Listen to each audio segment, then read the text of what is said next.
Ravi de vous retrouver pour ce rendez-vous d'actualité sur Bénin TV. Voici les titres. L'Okpara est sorti de son lit et dans ses flots débordants a emporté plusieurs vies et causé plusieurs dégâts. Nous irons auprès des riverains dans la commune de Tchaourou. Nous vous embarquons aussi au cœur d'un pays en pleine métamorphose. De l'océan où il trempe ses pieds jusqu'aux attractions phoniques et son riche patrimoine culturel, le Bénin devient irrésistible. Hors de nos frontières, les Gambiens sont vent debout contre la corruption. L'inventeur français Franky Zapata, lui, veut nous faire voler sur son scooter aérien pendant que l'Iran réussit le lancement d'un satellite de communication depuis la Russie.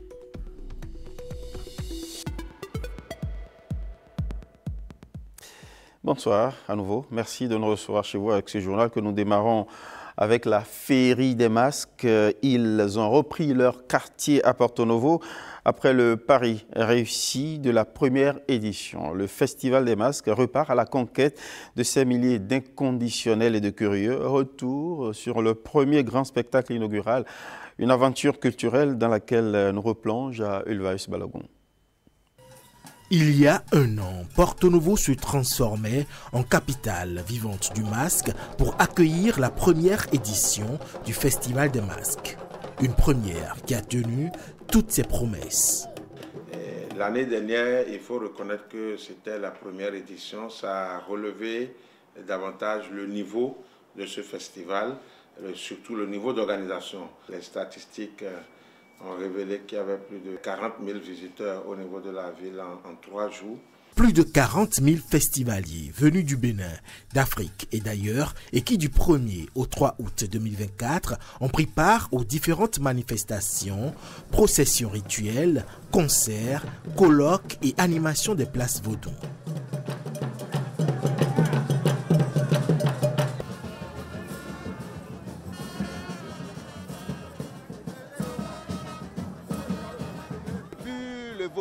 Jusqu'à aujourd'hui, je suis fier de mon pays et je suis fier de ma tradition. Ici, on ne connaissait que les Kaleta, les Galédés. Aujourd'hui, on a vu des masques, de toutes sortes de masques. Moi, je n'avais jamais vu auparavant. Vraiment très nouveau ce que je découvre aujourd'hui. Je n'ai jamais vu ça nulle part. Du coup, c'est vraiment extraordinaire. Je suis très impressionnée. Les danses sont trop stylées. Bravo à tous ceux qui défilent, c'est un beau travail. Je suis originaire d'Afrique, du Togo et du Bénin, mais c'est la toute première fois que j'assiste comme ça à la richesse culturelle du pays. C'est extraordinaire.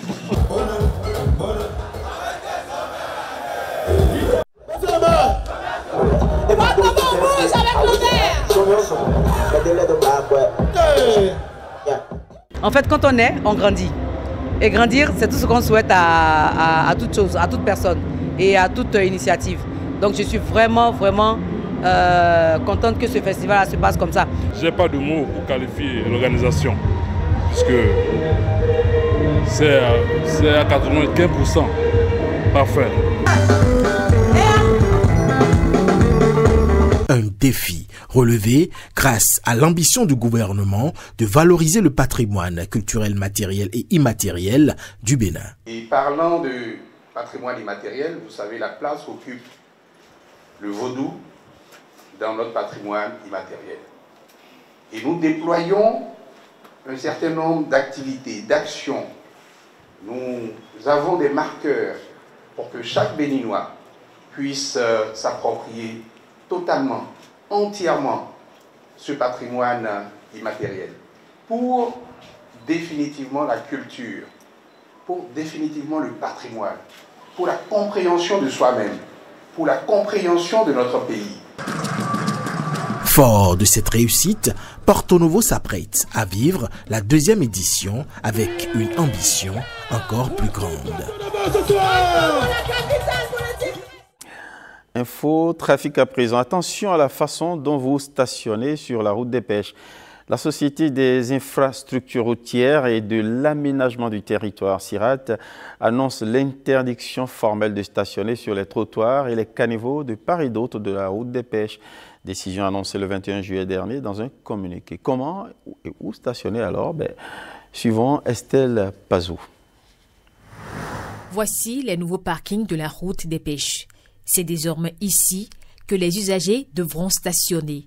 Ils sont aménagés à la plage de Fidjrosset, section entre Maristella à Donko, et s'étendent sur une superficie de 12,5 km. Des aires de stationnement ont aussi été établies à la descente de la bretelle reliant le carrefour Club des Rois à la plage ainsi qu'au carrefour Togbain en face de la station-service JB Petroleum. La Société des infrastructures routières et de l'aménagement du territoire, SIRAT SA, dans un communiqué, invite les usagers à stationner uniquement sur les contre-allées dans les zones marquées au sol et prévues pour un stationnement en créneau.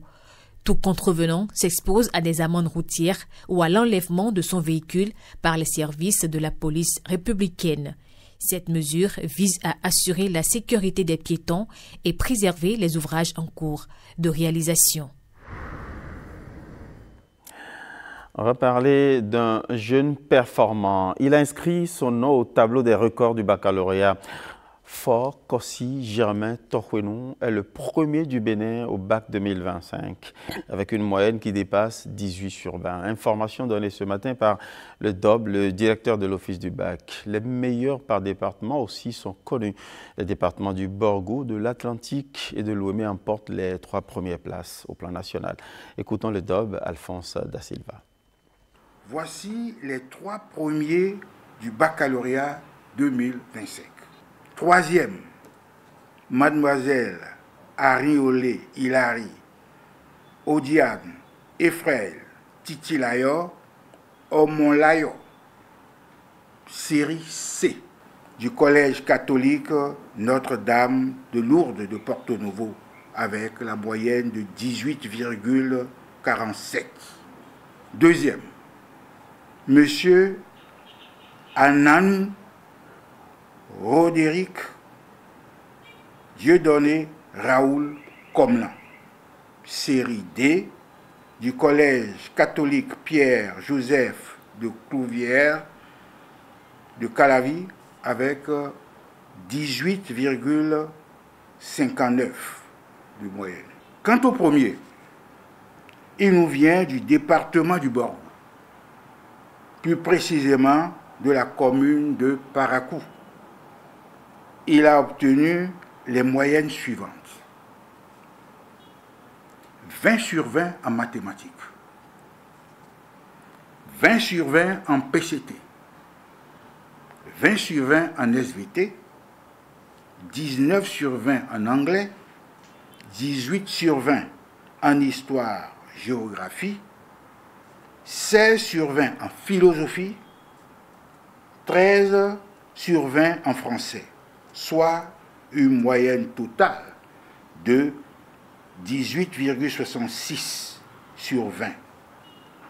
Il s'agit de M. Torquenou Fort Kossi Germain, série C, du collège privé Academia de Paracou. Ce sont d'excellents candidats. Qu'ils reçoivent mes chaleureuses félicitations, ainsi que celles de Madame la ministre de l'Enseignement supérieur et de la Recherche scientifique. Allons à présent au Septentrion, où la saison des fortes pluies a commencé. Comme chaque année, elle fait sortir l'Okpara de son lit, un phénomène qui arrive avec d'énormes conséquences, surtout des pertes en vies humaines. Comment éviter tout cela? En attendant des réponses officielles, Enoch Mpati est allé à la rencontre des riverains à Tchaourou. Regardons. En apparence, le calme règne sur l'Okpara. Mais derrière ces eaux tranquilles se cache un danger bien réel à chaque saison de pluie. Autant de l'eau, on a trop de problèmes ici. Il y a les gens qui se noient. Le véhicule ne va pas, le pied ne va pas, il n'y a quelque chose qui va passer ici. Sauf qu'il va arriver, rester et regarder l'eau seul. Des dizaines de personnes disparaissent, emportées par les flots. Des familles dévastées, des villages en deuil. Cette année, il y a quelqu'un qui a déjà noyé, on l'a sauvé. Il y avait une fille qui est rentrée dedans. Et comme ça, un d'eux attrapé, on l'a plus vu. Et c'est comme ça l'eau l'a emporté. Au Parara, vraiment, il y a très dangereux dedans. Chaque année, si l'eau arrive ici, les gens tombent dedans. Les gens meurent dedans. Les pêcheurs, premiers témoins, souvent premiers secours, vivent dans la peur. Ils appellent à une véritable politique de prévention et à un soutien renforcé. Ce que moi je demande à l'État béninois, c'est de voir la poisson là, comment ils peuvent nous soutenir, réparer ça. La journée mondiale de prévention de la noyade nous rappelle que ces drames sont évitables.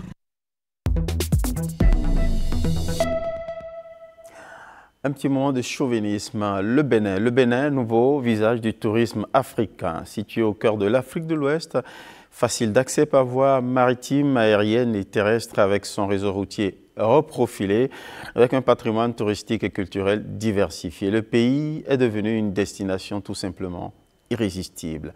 Destination Bénin, nous vous embarquons. Nos guides, ce sont Renaud Akapo, Arnaud Adadia et Élise Degbeyon. Un peuple très magnifique. Venez découvrir le Bénin. Ces touristes sont émerveillés par la destination Bénin. La statue de l'Amazone est un fleuron de cette offre touristique. Elle attire des milliers de visiteurs chaque année et continue d'être admirée pour ce bel hommage rendu aux femmes à Goodyear. C'étaient des femmes qui étaient envoyées au front, au combat.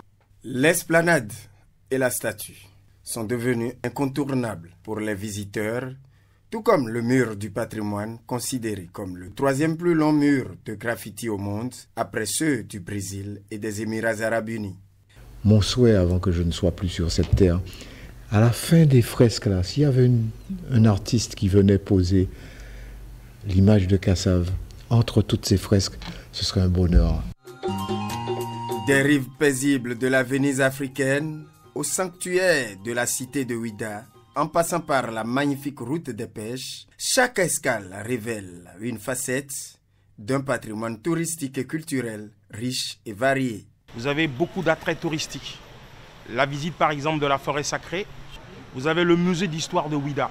Mais l'apothéose tout simplement, c'est le vaudou. Vous avez les temples vaudous. De Ouida à Porto Novo, le Bénin fait le pari de la culture et du patrimoine. Les Vaudou Days et le Festival des Masques en sont de belles illustrations. Nous sommes à plus de 400 000 personnes mobilisées autour des Vaudou Days en 2025. Le Festival des Masques qui se tient à Porto Novo. Vous avez la Gani qui se développe autour de la culture équestre au niveau de Niki, du festival Wiloveya, qui est devenu un carrefour incontournable pour les musiques urbaines. Reconnue pour ses palais royaux, classés au patrimoine de l'UNESCO, la cité historique d'Abomey attire des visiteurs du monde entier. Outre les palais royaux, les lieux de culte et les traditions culturelles font de cette cité une destination touristique prisée. Nous avons une riche collection d'artefacts, des articles du passé utilisés par ces rois qui sont disponibles dans le musée. Une offre muséale qui va monter en flèche avec la construction et la mise en service des musées dédiés à l'épopée des Amazones et des rois du Dahomey et le retour à Abomey des 26 œuvres culturelles restituées par la France. Malgré un contexte sous-régional secoué par des groupes armés, le Bénin continue aussi de miser sur ses parcs à la faune exceptionnelle.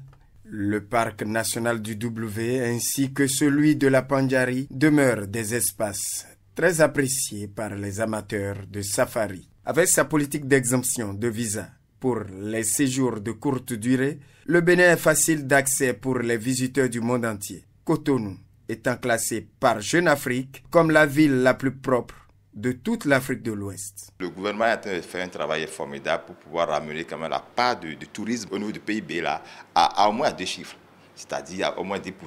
Le Sofitel Cotonou, premier hôtel 5 étoiles du pays, est venu étoffer un dispositif hôtelier déjà en pleine mutation. Désormais une destination rêvée pour les voyageurs En quête d'une escale ensoleillée et d'une gastronomie à la carte, offrant une belle expérience culinaire qui allie les saveurs locales à la variété. Posez vos valises pour vous apprêter à suivre un grand spectacle. Nouveau treillis, 5000 hommes et femmes, des démonstrations aériennes et des invités venus de pays frères. C'est une partie de l'affiche du défilé militaire du 1er août 2025 au Bénin, placée sous le signe de l'unité et de la modernité. L'état-major a dévoilé aux médias les temps forts d'une parade qui s'annonce pas comme les autres. Marcel Rossi était à la présentation officielle. Une armée, une vision, celle d'un Bénin moderne et souverain. À l'approche du 1er août, l'état-major général des forces armées béninoises dévoile les grandes lignes du traditionnel défilé militaire. Et cette édition 2025 s'annonce historique. Plus de 5000 militaires, 40 pelotons de 127 éléments, 1h30 de défilé sur l'esplanade de l'Amazone. En termes de moyens roulants, nous avons engagé de nombreux engins, notamment 112 pour les moyens roulants et 16 vecteurs aériens pour le compte des forces aériennes, 10 embarcations de la Marine nationale. Autre innovation, c'est la participation pour la toute première fois de la brigade de surveillance des plans d'eau, une unité du ministère de l'Agriculture, de la Pêche et de l'Élevage, et qui vient donc renforcer notre dispositif sécuritaire national. Enfin, nous inviterons nos populations à aller visiter des matériels militaires qui seront au niveau de l'Est Camp Guézo. Il y a un nouveau plan de circulation qui a été sorti.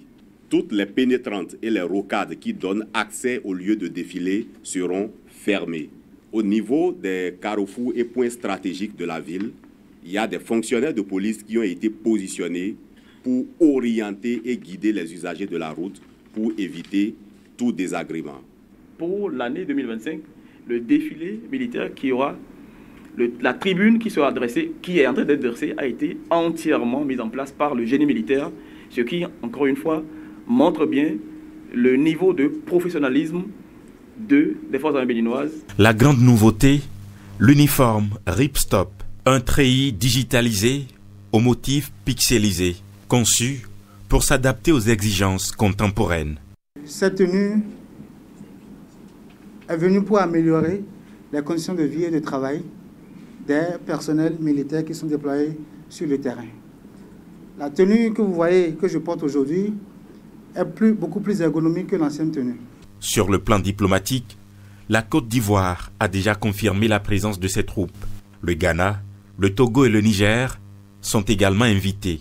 Il n'est pas exclu que les autres pays, à sa suite, répondent. Mais pour l'heure, n'avons pas encore reçu leur réponse. Nous espérons toujours. Thème officiel du défilé cette année, les forces de défense et de sécurité à l'avant-garde de l'engagement citoyen pour un Bénin sûr et prospère.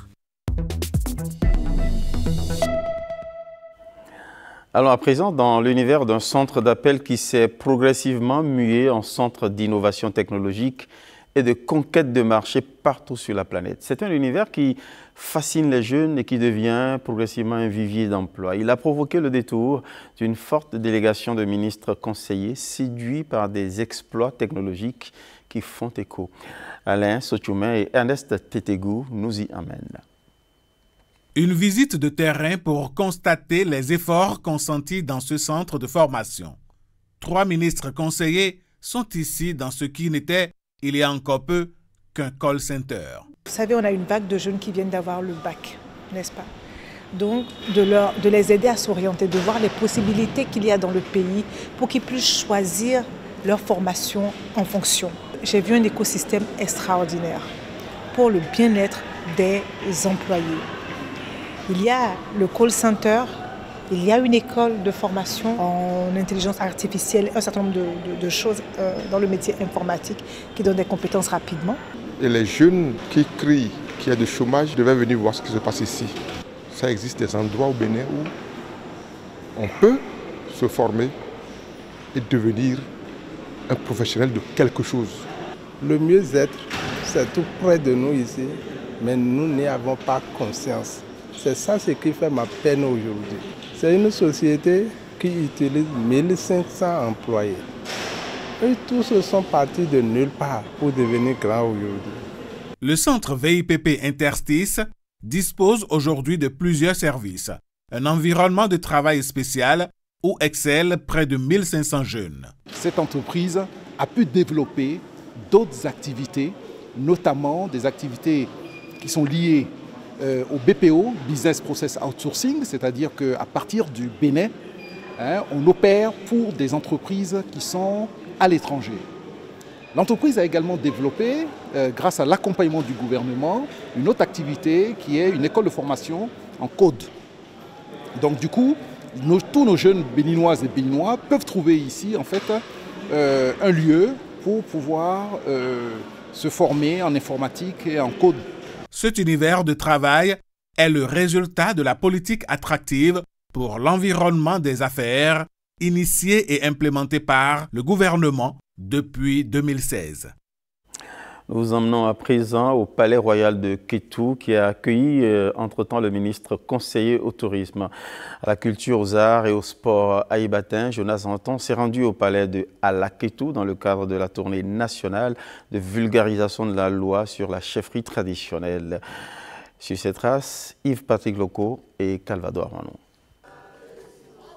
La visite du ministre conseiller Jonas Rantan au Palais Royal de Kétou s'inscrit dans une dynamique de reconnaissance et de valorisation des institutions traditionnelles. À travers la loi numéro 2025-09, le gouvernement béninois consacre désormais les chefferies comme des acteurs légitimes de la République, garants de la paix sociale, de la mémoire historique et de la souveraineté culturelle. Cette volonté du chef de l'État de voir les chefferies, les trônes traditionnels participer à la gestion du pouvoir public s'est fait matérialiser par son intégration dans la Constitution en 2019. En 2020, sous l'égide du chef de l'État, toujours le président Patrice Talon, un groupe de réflexion spéciale des professeurs d'université a été commis à la tâche de répertorier et d'identifier effectivement ce qu'on peut appeler royaume. Par rapport à la rotation, il n'y a pas de problème à Kétou. S'il y a problème, c'est au niveau de la famille, de la dynastie qui doit briguer. Puisque tout Kétou sait que après Aro, qui est passé, Mécha qui vient. Après Mécha, c'est Mefou. Après Mefou, c'est Alakmeni. Après Alakmeni, c'est Magbou. Donc tout Kétou connaît ça là par cœur. La loi vise à restaurer la dignité des trônes tout en favorisant l'inclusion des femmes et des jeunes dans la gouvernance coutumière. Les garants de la tradition ne devront pas prendre parti. Mais cela ne leur occulte pas la responsabilité d'aller voter. Ils sont dans la République, donc ils doivent choisir leur chef. Les échanges ont permis de recueillir des propositions et de renforcer le dialogue entre l'État et les garants des traditions.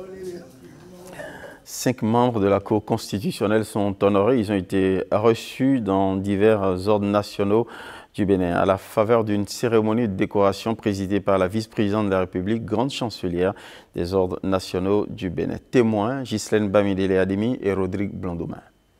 Mathieu Adjovi, Michel Adjaka, Nicolas Assogba, Vincent Akapo, Aléa Bako sont désormais commandeurs de l'ordre national du Bénin.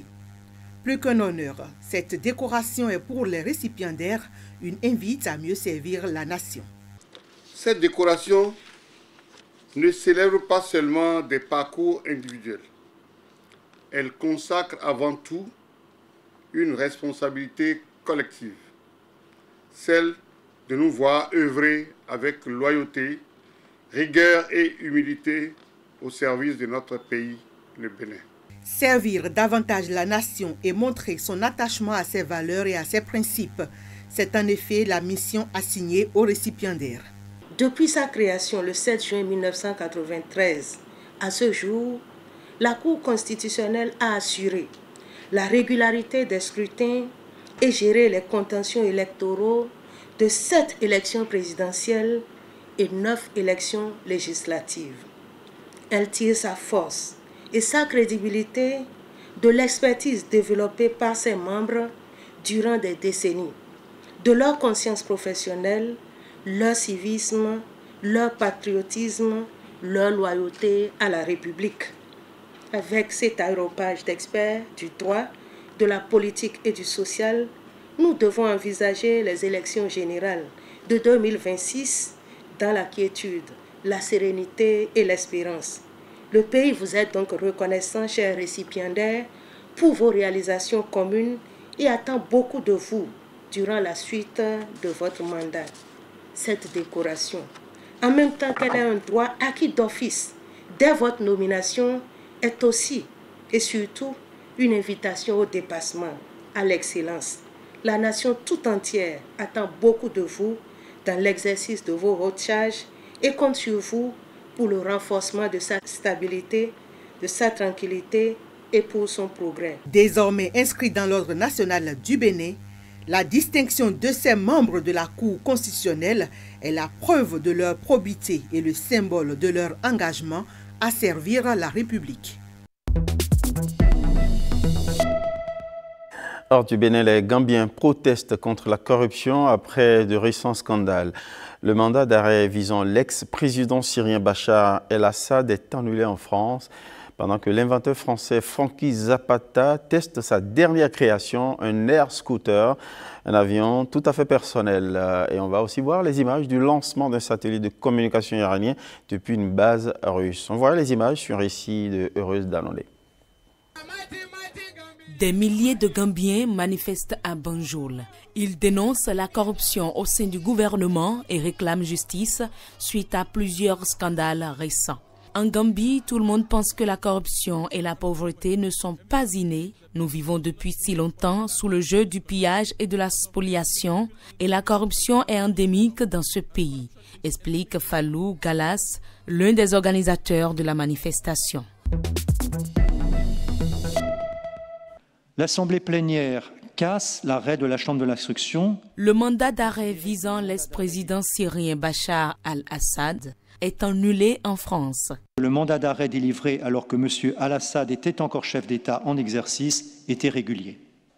Cependant, elle précise que depuis que M. Bachar al-Assad n'exerce plus ses fonctions, de nouveaux mandats d'arrêt ont pu ou pourront être délivrés à son encontre pour des faits susceptibles de constituer des crimes de guerre ou des crimes contre l'humanité. La Cour de cassation estime qu'aucune exception ne peut lever l'immunité personnelle d'un chef d'État. C'est un mandat d'arrêt émis par des juges d'instruction parisiens contre l'ex-président syrien pour des attaques chimiques mortelles en 2013.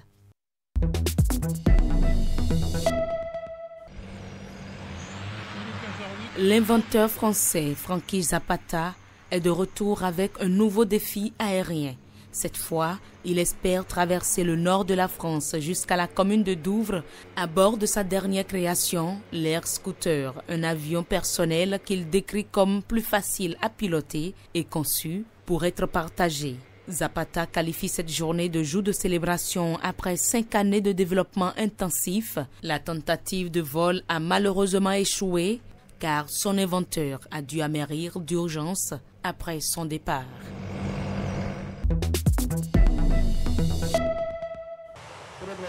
Lancement d'un satellite de communication iranien depuis une base russe. Le satellite de télécommunication Naïd 2 entame son voyage vers l'espace, lancé par un vaisseau spatial russe, Soyouz 2. L'Iran développe depuis des années ses activités aérospatiales et affirme qu'elles sont pacifiques et conformes à une résolution du Conseil de sécurité de l'ONU.